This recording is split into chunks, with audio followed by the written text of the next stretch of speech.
Yeah, it's summertime. Finally, sun shines out. It's above 85. We're in the middle of recruiting season again, and with that new calendar, and it's busier than ever. I think that that's the one thing that this new model has provided us is with the ability to work every day in June, which is great, and we're doing that. Got a busy week and have had a busy month with young guys on campus and coming to visit us, along with being able to work our guys out. So in a time of year that most people consider our downtime has not been that, but it's been exciting. I think that I'm very much like every other coach in the country. He feels great about his team, and he feels great about what they're doing this time of year. We're very, very blessed as we have a great strength coach in Adam Fletcher, and to see the improvement that guys have made since our last game has been exciting, and that's what we strive to do here is help our guys become better, not just on the court but athletically. And a lot of that was needed. I said after the season, the best thing that this team needed was an off season, and we're in the middle of that, and it's exciting. We're going not quite 4 hours. We get 4 hours a week. We haven't been utilizing that on purpose, as we have the Italy trip that goes into August, and so we're trying to keep guys fresh and still get a lot of work done, and we're also toying with some different things at both ends of the court. So that'll be a great opportunity as we leave for Italy at the end of the summer session. We don't have everybody here. We're still Benjamin graduated last night. That's a downside to late graduations, and Bernard had just graduated the week before. So as late graduations happen in June, and then getting everything through the eligibility center and clearinghouse, it takes some time. So we will keep everybody posted on their arrival situation. But yeah, we're excited about Italy. We're excited about the 10 days of practice that lead into that, and that should be an exciting and fun trip, and there's an unbelievable educational piece to that, and as well, it'll be laid back. It's a great bonding, team-wise. We'll have a lot of fun, and coaches are I'm going to let the assistant coaches coach over there. We'll play either 3 or 4 games yet, still to be determined, but exciting times, and I think we're in a great place right now. These new things that you're toying with, what are you toying with at the defensive end of the court? Oh, I think there's all kinds of situations as to handle ball screens, maybe a little bit different. I think we've messed around with some different things with big lineups and how we handle some coverages. Minor technical stuff you could possibly we're messing around with. Possibly some different zone looks than we've played in the past. So it's a great time to experiment and see what it looks like. I know it's early, Brad, but just having the presence of Kofi Cockburn, how does it change what you guys are and what you do? Well, I mean, we're going to look really good in the airport. I think his presence at, he's 7 foot. He weighed in at 299 pounds. He's less than 14% body fat, which is very, very good. And for him, it's just continuing to gain strength. It's conditioning, at the highest level. That's what Fletch is phenomenal at. And he's a guy that willing listener and learner. And, it's just a matter of him picking up what we do and then getting through the first month of Fletch when he's never really lifted before. So it's an adjustment period, and I think it's still very, very early to throw out too many expectations, but it's nice to be able to see that size and athleticism on the court. The backboards and rims intact still? Yeah, I would venture to say there's a good chance they probably won't be for the duration, but from what I've seen through the first few workouts, he puts a hurting on them. So, but that's I hope that's a problem we have. I mean, they haven't had a lot of time together yet, but how have you maybe seen him matching up and pairing with Georgie as front court? Oh, I think, yeah, I think that's one of the things that we're excited about is to see that duo together. I think we saw a very limited Georgie in terms of Georgie's ball handling. I think, a young man played all season with a thumb injury.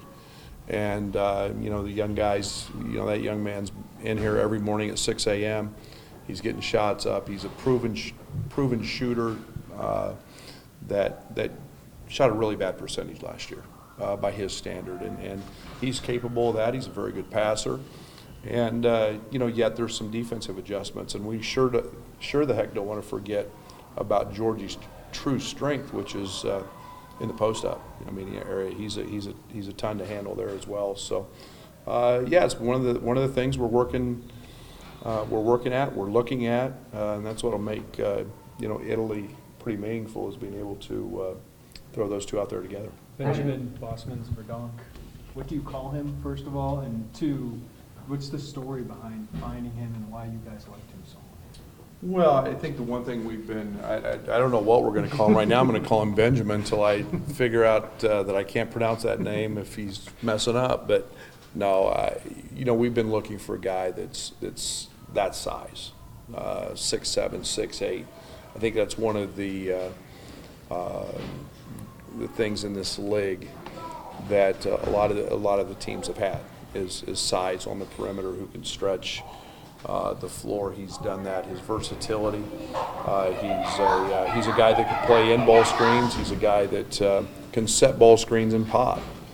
His versatility is very good. And then, physically, he's 225 pounds. He's got a body that's a little more mature than some other guys, and that excites us. So we're really looking forward to seeing his skill set with that size and how it fits in our system. Io came back with the unfinished business hashtag. How has he approached his first offseason here? Well, he's done that with a vengeance. You're talking about a very, very motivated young man. He didn't go home in May. He stayed here. Took a May class. Has been not just in 2 or 3 segments of workouts. A lot of times it's been 3 or 4. And he's kind of adopted the motto that everybody works out once.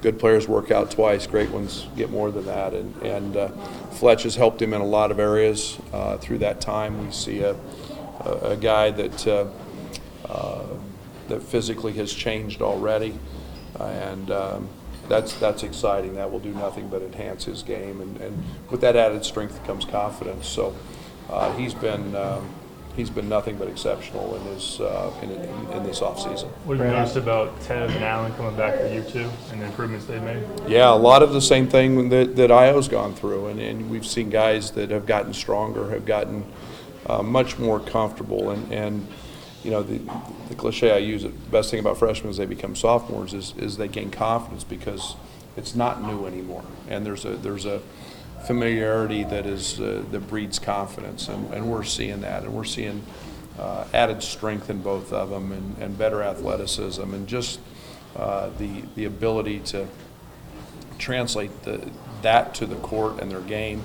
And then we're working on weaknesses as well, and so all those guys have gotten better in every aspect, on and off. Going back to Kofi, how would you say his presence so far on the offensive end has kind of affected things, maybe in terms of spacing or the way you guys just kind of run sets? Well, we haven't done anything 5-on-5 yet. We haven't done anything other than just individual stuff. There's been this month has been a ton of teaching and really trying to master some of the fundamental things that we do. There's been some ball screen stuff. He's shown that he has great hands. that he catches things above the rim. And then he's got a way to, with that size and girth, to kind of carve out his own little niche. So, we'll continue to work through that as we prepare for Italy. And this month has primarily been just getting him acclimated to some fundamental things, and then the weight room. How much different is that, though, with all these newcomers back, Brad? How much Oh. are you teaching now, and what kind of things are you teaching compared to maybe this time around? Yeah, we're light years ahead, and I mean we can actually start thinking about schemes and getting guys up and advancing some things just simply because we're not. I'm not saying we're neglecting the basics because we're still working on them, but guys understand, so we move through things much quicker, and we're able to move on to other things. So you see a different air. You see a different mentality with our guys because of that, and so we're in a nice spot returning so many guys with so much experience. Brad, about Handicaps half had- your roster is international guys. Came from out of the country. Why has that been an avenue for you guys, or is that becoming a bigger thing for you recently? Well, I think that I said we were going to recruit the world. I think that was pretty well made evidence last night by the NBA awards. I think the MVP, the Defensive Player of the Year, the Newcomer of the Year, Rookie of the Year, Most Improved, we're all international guys, and there's good players all over, and yet they have fit us. It just so happens that that's an area that fits this university extremely well. It fits our campus, our diversity, and we enjoy it. And we've got guys that are very, very committed to not just our program but to the university. So it's been a nice fit. I don't want to say it's been something we've set out to do completely, but yet it's kind of the way things have fallen into place. How does it shape that locker room? Like, these guys are getting kind of different people. Oh, there's no doubt, and I mean it's an unbelievable closeness that this locker room has. It's what I'm so excited. It gives me so much hope. Is this locker room is everybody's got a different experience, and no matter what that is, and they share those experiences with their teammates, and it brings a closeness and a bond, and I'm really excited about some of the things we'll be able to do in Italy and along those lines, and continuing to grow. And now you know Kofi's from Jamaica, and a young man from Belgium, and you've got a young man from Chad, and so we continue to add to those pieces, and they're good pieces that fit. What's the process of evaluating international talent and just that whole kind of recruiting, and how do you compare that to high school recruiting processes? Yeah, I don't know if the process is that much different. I think you've got the World Championship starting in Greece coming up.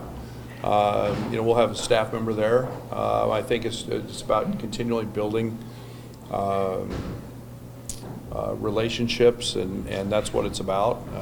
I've throughout my coaching career, I've had a lot of international guys. I think we evaluate it differently. We still watch film on high school guys. The new event, the new calendar gave us a great opportunity this weekend to see a lot of kids in Chicago.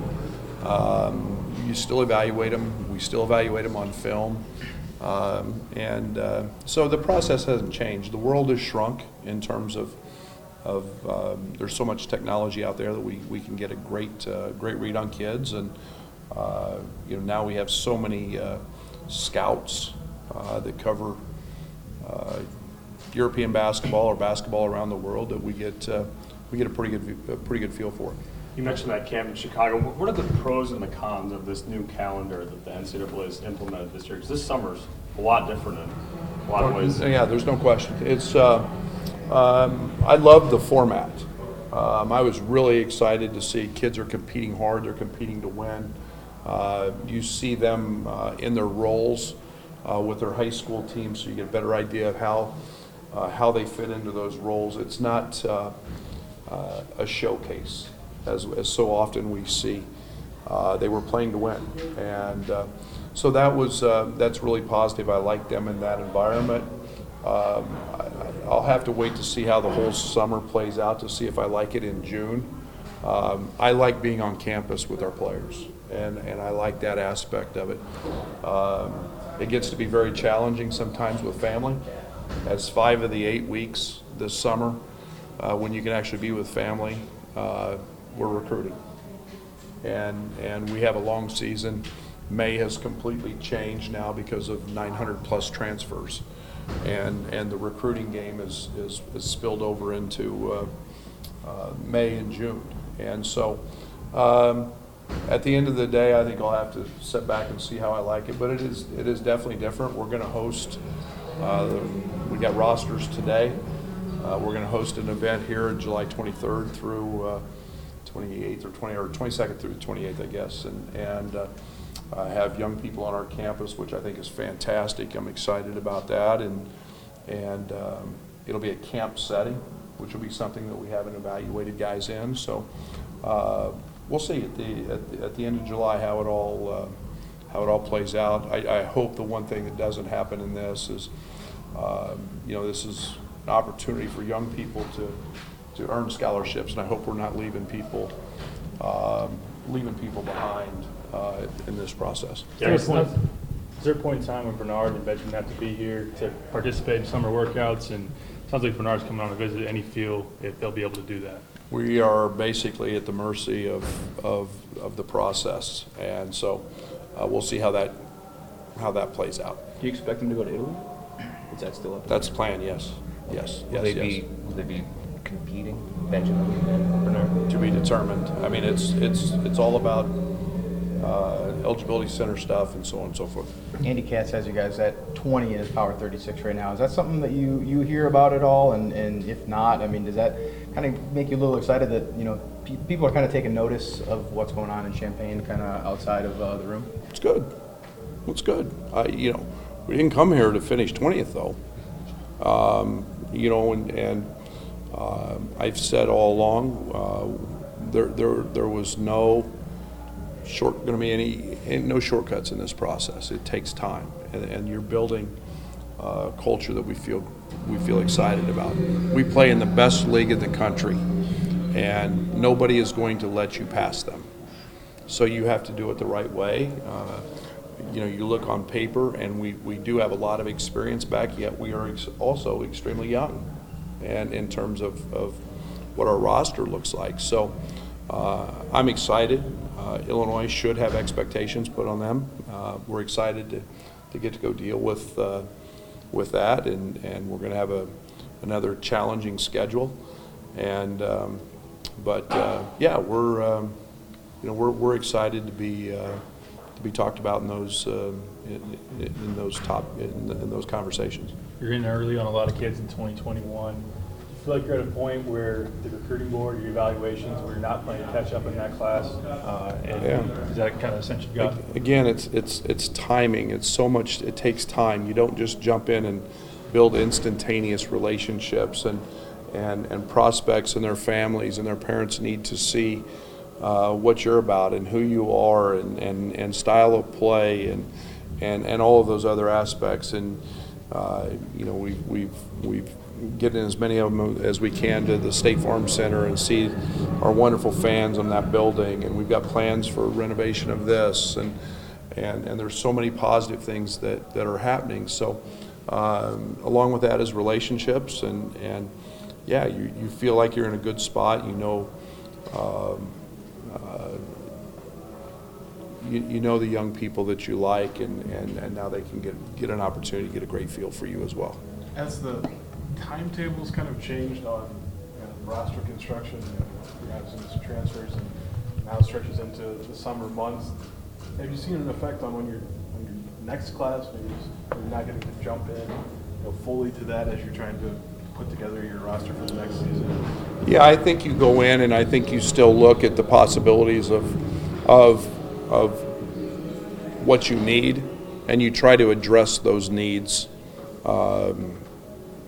as early as you can. I think it's, we still look at and have the NBA situation where kids are going to declare and you don't know if they're going to come back or whatever. That those become kind of the unknowns, where the transfers become very, very important, and grad transfers fit into that as well. So it's an unexact science right now. I think I think you look at a team like Texas Tech that played the national championship game and I think had 3 guys on that team that's back. And you look at Virginia, what they lost as well. So I think you're seeing a different model out there, you take advantage of it any way you can. But we're going to go out and try to sign the best high school kids that we can that fit our needs. How do you feel like 2020 recruiting is going, just in terms of evaluations, maybe?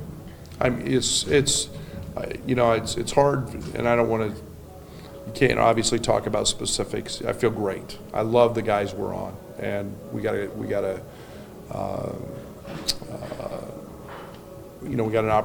opportunity here to have a fantastic season and continue to build on that into 21 and in the future. So, it's still a process, and some people are still early in the process of making their decisions, but I feel great about it. How's the adjustment going to the three-point line, moving back, and how do you think the impact will be this year? Well, they say it's going to be 2 percentage points, but I'm a big fan of it. I think it creates better spacing. I think it's going to open the floor. I think it's going to provide interior play, more room to maneuver, maybe lengthen closeouts, lengthening tags on pick and rolls in certain situations. So I'm excited to see how it plays out, and could be very beneficial for us. Particularly favorable for your offense, your style? Yeah, I think so. I think we've got to do some things. We've got to do some things better offensively. I'm one of the things we've talked ad nauseum about with our team is getting to the foul line, and then offensive rebounding, and 2 things that we've spent a lot of time on the analytics of that with Sweet 16 teams, with Big Ten teams, and where we were at, and we've got to get better in those areas. But I think that all helps as well. Does it affect your defense at all? Oh, How you go about it? I think it can be team to team a little bit more in terms of the way you affect it. I think that added space is great, and that opens the paint. I think we'll see more effective post play with that line, and I think we'll see. I think once people eventually get used to shooting from that distance, the biggest difference is in the corners. It dramatically changes your footwork in the corners, because it's the FIBA line, or the new line we're going to, is now the NBA line in the corners. There's not very much room there, and so it's a drastic difference in footwork, and we're having to teach some things differently there. But I think you'll see kids adjust, and when you make longer closeouts and create that extra space, that's a really positive thing. What kind of impact do you think that could have on your guys' high pressure ball now type of defense, when there's that more space, can be more? Yeah, I think it's one of the things we've spent a lot of time on this spring and summer, is we got to guard the ball better without fouling, and we've so many fouls just senseless by reaching, and so we've talked a lot about that, and those go hand in hand with having a little better rim protection and making our rotations a little better. And I think that's why we've changed some things or looking to change some things with some of our ball screen stuff. So it all goes hand in hand, and I don't foresee that being a major impact. But we'll tweak a few things here or there to help that. Somebody that doesn't get a lot of talk is Samba Kane. How's he progressing through all this? Been great. Guy, she's the good thing for Samba was that after the spring term ended, he got to go home for a little bit. And he hadn't been home in a long time, so he got to see his family. And we've seen a rejuvenated, excited Samba. He's attacking the weight room. He is kind of following along with Georgie everywhere Georgie goes, and falling into that work habit mode, which is good. But yeah, he's been a real positive here in our early workouts. It's been even a small moment this summer where you saw somebody either for their behavior or their skills that was a nice little surprise that you weren't expecting, even if it was something small. Well, I think the one thing that we look for and we talk about a lot is internal leadership, and you know, I don't want to.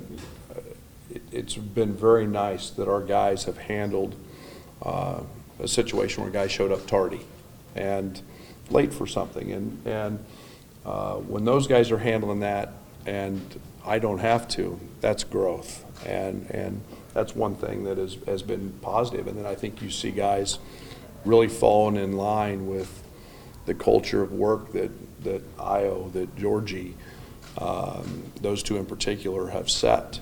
Those guys get in the gym a lot, and you see everybody else falling in line with that. DeMonte's another one that's in the gym a ton. He's been impressive as I've ever seen him here in the last 2 weeks. Is the schedule almost done? Close? Maybe not? Closer. Okay. Closer. With 20 and a bunch of slotted games already, what have you taken away from the last 2 years and put into this year's schedule to change something, or has it been about the same?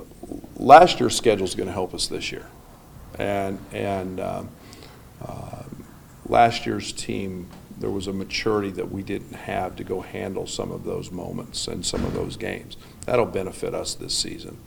You know, I think one of the challenges last year was just grasping and getting a foothold on winning and being able to find a little bit of success early, and we lost some hard games. And you know, I think that we're still going to play really good people. There's no doubt about that. We've got I'm excited about the ACC Challenge to get a NCAA tournament team pretty much year in and year out in Miami. And they're going to be much improved. Cam McGusty becomes eligible for them. He's a guy that had 28 or 30 against me when I was at Oklahoma State, and you know, to get them in here, that's an exciting game. And you know, then always the bragging rights, and so I'm looking forward to a great home schedule and giving these guys the ability to continue to play in front of our fans as often as we can. Brad, Josh talked about getting a bid on the state championship games again. You were in the state before. I don't know if you have any personal experience with coming here and watching them. Nothing better. What would that mean for your program? What are your memories from that? Well, and I think it goes way beyond what I think. I think into our program. I think it's the young people of the state that have that are losing out, and I think it's an opportunity to play in this building. They all know the University of Illinois. I'm excited about that. It's no reflection of what's gone on in Peoria. I've been to both, but I'm excited. I think that it could be a great thing for high school kids for years to come in this state. But we've got to see how that process goes, and we'll see. But I'd be a very proud head coach to know that the best players in our state and the best coaches year in and year out are stepping foot in what I think is one of the great venues in all of college basketball. Do you have like a personal memory or game that you remember most from that? Well, I can just remember coming to the single A back then. Back then it was A and double A when it was, and I mean I couldn't get a ticket, and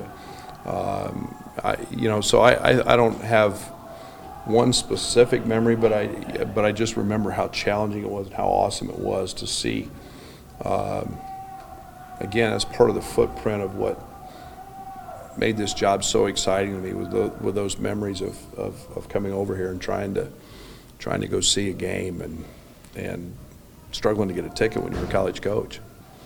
Not to Getting players on campus for visits, are they different in the summer just because obviously there's not 30-some thousand students here and you don't have a game to take them to? Is there different things you try to do to? Well, they're usually very quick. You can't leave campus, and so everything's very modified in terms of what you're trying to show them. Some of them are just for a couple hours, and so you're really just in the relationship building mold of that, and getting them around, and if we have a workout, getting them to see our guys and interact with our guys, see how we do things. So there's a lot of different things. Every situation is different, but the biggest thing is just getting them here on our campus and around us. And you know, we go dead here at the end of the month, so getting them in here in June is big for us. It's no secret that Aaron Jordan and his family meant a lot to this program. To hear the news about Rob, how hard was that, and to hear for Aaron? Yeah.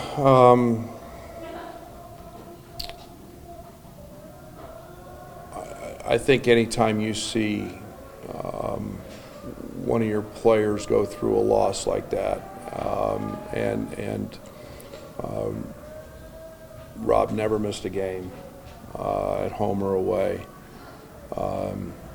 The job parenting that he did for Aaron is incredible. And you know, I've said many times, I hope Aaron becomes the face of our program. And I know that his father and his upbringing is why I believe that. And he never ran, he never backed away, he never changed, he stayed committed. And you know, you saw that dedication and commitment from Rob in terms of his attendance and his support for his son. And you know, so I've got a soft spot and a sad heart for the fact that he's no longer here. And you know, Aaron's always going to be part of the Illini family, but he's also going to have always going to have a very special place in my heart because of everything that he stood for when it was probably easier to go the other way. So we took the team up on Friday, and what was a very tough moment, but also our young guys also know how valuable Aaron was and how close they were, and so it's yeah, it's a sad time.